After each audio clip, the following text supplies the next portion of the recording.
खूब लड़ी मर्दानी वो झांसी वाली रानी थी। रानी लक्ष्मीबाई के नाम से अंग्रेज थर थर कांपते थे। साल 1857 की क्रांति में रानी लक्ष्मीबाई ने अंग्रेजों की जड़ें हिला दी थी। युद्ध के दौरान सैकड़ों की संख्या में अंग्रेजी सेना झांसी की रानी लक्ष्मीबाई को जिंदा नहीं पकड़ पाई थी। रानी लक्ष्मीबाई ने अपने अंतिम शब्दों में कहा था कि मेरा शरीर तक अंग्रेजों को नहीं मिलना चाहिए। तारीख थी 18 जून 1858। झांसी की रानी लक्ष्मीबाई को अंतिम समय में अंग्रेजों ने चारों तरफ से घेर लिया था, लेकिन रानी लक्ष्मीबाई ने भी अंग्रेजों को मुंहतोड़ जवाब दिया था। ब्रिटिश खेमा युद्ध करते करते थकता, उससे पहले ही एक रिजर्व सैनिकों की टुकड़ी आ गई थी। इस सैनिकों की टुकड़ी के अचानक लड़ाई में कूदने से ब्रिटिश खेमे में फिर से जान आ गई, लेकिन रानी लक्ष्मीबाई अंग्रेजों की इस चाल को तुरंत ही समझ गई थी। युद्ध में लड़ते लड़ते रानी लक्ष्मीबाई के सैनिकों की संख्या धीरे धीरे कम होती जा रही थी। अब रानी को लगा कि यहाँ से पीछे हटने में ही भलाई है, और अंग्रेजों को चकमा देकर लड़ाई के मैदान से इतनी तेजी से हटी कि अंग्रेज कुछ समझ ही नहीं पाए। रानी और उनके सैनिक युद्ध के मैदान से 1 मील की दूरी पर भागकर चले गए थे, मगर तब तक वहां भी अंग्रेज सैनिक पीछा करते करते आ पहुंचे थे। दोस्तों, अंग्रेजी सेना की तरफ से कैप्टन रोड्रिक्स ब्रिक्स थे, जो वो पहले शख्स थे जिसने रानी लक्ष्मीबाई को अपनी आंखों से लड़ाई के मैदान में लड़ते हुए देखा था। उन्होंने घोड़े की रस्सी अपने दांतों से दबाई हुई थी। वो दोनों हाथों से तलवार चला रही थी और एक साथ दोनों तरफ वार कर रही थी। इसके बाद लड़ाई नए सिरे से शुरू होती है। जगह थी कोटा की सराय। रानी लक्ष्मीबाई के एक सैनिक के मुकाबले अंग्रेजों के 2 सैनिक लड़ रहे थे। लड़ते लड़ते एक अंग्रेज सैनिक ने रानी लक्ष्मीबाई के सीने में संगीन भोंक दी थी, लेकिन रानी ने तुरंत ही मुड़कर अपने ऊपर हमला करने वाले अंग्रेजी सैनिक पर पूरी ताकत से तलवार लेकर टूट पड़ी। रानी को लगी चोट इतनी ज्यादा गहरी तो नहीं थी, लेकिन उस घाव से खून काफी तेजी से निकल रहा था। अचानक घोड़े पर दौड़ते दौड़ते उनके सामने एक छोटा सा पानी का झरना आ गया। रानी लक्ष्मीबाई को लगा कि वो घोड़े की एक छलांग लगाएगी और घोड़ा झरने के पार हो जाएगा, तब उनको कोई भी नहीं पकड़ सकेगा। मगर अफसोस इस बात का कि घोड़ा छलांग लगाने के बजाय इतना तेजी से रुका कि घोड़े ने 1 इंच भी आगे बढ़ने से इनकार कर दिया। तभी उन्हें कमर में बाईं तरफ राइफल की एक गोली लग गई। रानी के बाएं हाथ की तलवार छूटकर जमीन पर गिर पड़ी। उन्होंने उस हाथ से अपनी कमर से निकलने वाले खून को दबाकर रोकने की कोशिश की। तब तक एक अंग्रेज रानी के घोड़े की बगल में पहुंच चुका था। उसने रानी पर वार करने के लिए अपनी तलवार ऊपर उठाई। रानी ने भी उसका वार रोकने के लिए दाहिने हाथ में पकड़ी अपनी तलवार ऊपर की, मगर उस अंग्रेज की तलवार उनके सिर पर इतनी तेजी से लगी कि उनका माथा फट गया और वो उसमें निकलने वाले खून से लगभग अंधी हो गई थी। तब भी रानी ने अपनी पूरी ताकत लगाकर उस अंग्रेज सैनिक पर जवाबी वार किया, लेकिन वो सिर्फ उसके कंधे को ही घायल कर पाई। रानी घोड़े से नीचे गिर गई। तभी अचानक उनके एक सैनिक ने अपने घोड़े से कूदकर उन्हें अपने हाथों में उठा लिया। तुरंत ही रानी लक्ष्मीबाई को एक पास ही के मंदिर में ले जाया गया। तब तक रानी लक्ष्मीबाई की सांसें चल रही थी। रानी लक्ष्मीबाई की हालत लगातार बिगड़ रही थी। मंदिर के दरवाजे के बाहर लगातार फायरिंग हो रही थी और काफी देर गोलीबारी के बाद रानी के अंतिम सैनिक को गोली लगी। तब अंग्रेजों ने समझ लिया था कि रानी अब जिंदा नहीं रही और हमारा काम पूरा हो गया। तभी एक अंग्रेजी अधिकारी रोड्रिक ने जोर से चिल्लाकर कहा, रानी अभी भी जिंदा है। अंग्रेजों की सेना से लड़ाई लड़ते लड़ते रानी लक्ष्मीबाई काफी घायल हो चुकी थी। रानी की एक आंख अंग्रेज सैनिक की कटार से लगी चोट के कारण बंद थी। उन्होंने बहुत मुश्किल से अपनी दूसरी आंख खोली। उन्हें सब कुछ धुंधला दिखाई दे रहा था और उनके मुंह से रुक रुक कर शब्द निकल रहे थे। दामोदर, मैं उसे तुम्हारी देख रेख में छोड़ती हूँ। उसे छावनी ले जाओ, दौड़ो उसे ले जाओ।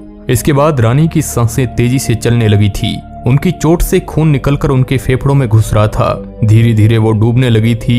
उन्होंने अपने अंतिम शब्दों में कहा था कि अंग्रेजों को मेरा शरीर तक मिलना नहीं चाहिए। इसके बाद रानी लक्ष्मीबाई की सांसें रुक जाती है और फिर वहां पर मौजूद रानी के सैनिकों ने आनन फानन में कुछ लकड़ियां जमा की और उन पर रानी के पार्थिव शरीर को रखकर आग लगा दी थी। अंग्रेज बाहर से लगातार धनाधन गोलियां दाग रहे थे।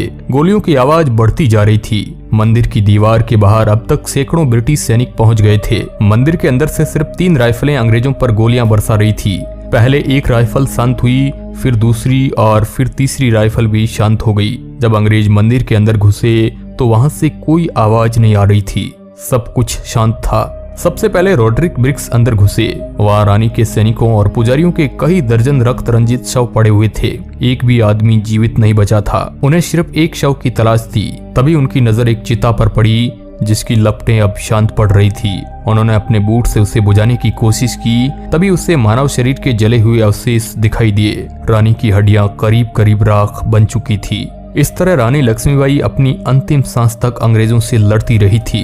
चलिए अब थोड़ा आपको रानी लक्ष्मीबाई के शुरुआती जीवन के बारे में बताते हैं। लक्ष्मीबाई का जन्म वाराणसी में 19 नवंबर 1828 को हुआ था। उनका बचपन का नाम मणिकर्णिका था, लेकिन प्यार से उन्हें मनु कहा जाता था। मनु ने बचपन में शास्त्रों की शिक्षा के साथ साथ शस्त्र की शिक्षा भी ली थी। साल 1842 में मात्र 7 वर्ष की अवस्था में इनका विवाह झांसी के राजा गंगाधर राव निंबालकर के साथ कर दिया गया। अब यह झांसी की रानी बन गई और इनका नया नाम लक्ष्मीबाई रखा गया। साल 1851 में 16 वर्ष की अवस्था में इन्होंने एक पुत्र को जन्म दिया, जिसकी मृत्यु 4 माह पश्चात ही हो गई। और फिर 1853 में राजा गंगाधर राव का स्वास्थ्य बहुत अधिक बिगड़ जाने पर उन्हें दत्तक पुत्र लेने की सलाह दी गई। पुत्र गोद लेने के बाद 21 नवंबर 1853 को राजा गंगाधर राव की मृत्यु हो गई।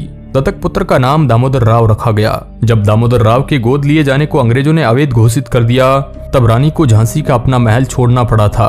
उन्होंने एक 3 मंजिल की साधारण सी हवेली रानी महल में शरण ली थी और 7 मार्च 1854 को अंग्रेजों ने झांसी को ब्रिटिश साम्राज्य में मिला लिया। और फिर झांसी की रानी को यह सहन न हुआ और उन्होंने अंग्रेजी हुकूमत के विरुद्ध युद्ध छेड़ दिया और कहा कि मैं झांसी को अंग्रेजों के हवाले नहीं करूंगी।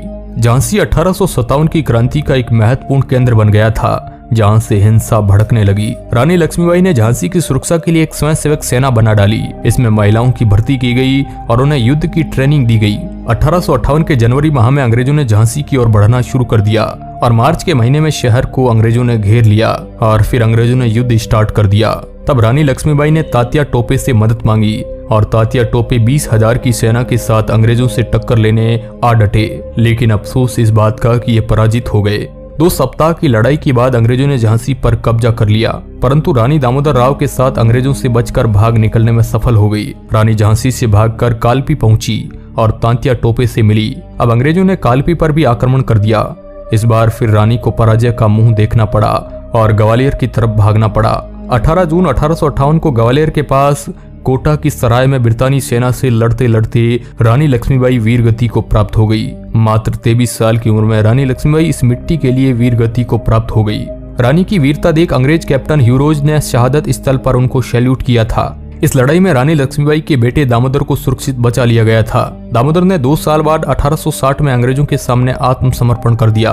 बाद में उसे अंग्रेजों ने पेंशन भी दी और फिर 58 साल की उम्र में उनकी मौत हुई। जब वो मरे तो वो पूरी तरह से कंगाल थे। उनके वंशज अभी भी इंदौर में रहते हैं और अपने आप को झांसी वाले कहते हैं। रानी की मौत के साथ ही विद्रोहियों का साहस टूट गया और ग्वालियर पर अंग्रेजों का कब्जा हो गया। तात्या टोपे पकड़े गए और उन्हें ग्वालियर के पास शिवपुरी ले जाकर एक पेड़ से फांसी पर लटका दिया गया। तो दोस्तों, इस तरह झांसी की रानी ने अंग्रेजों का डटकर मुकाबला किया था और अपनी अंतिम सांस तक लड़ती रही। अब दोस्तों, इस वीडियो पर आपकी क्या राय है हमें कमेंट के माध्यम से जरूर बताइएगा। वीडियो के अंत तक बने रहने के लिए आपका बहुत बहुत धन्यवाद।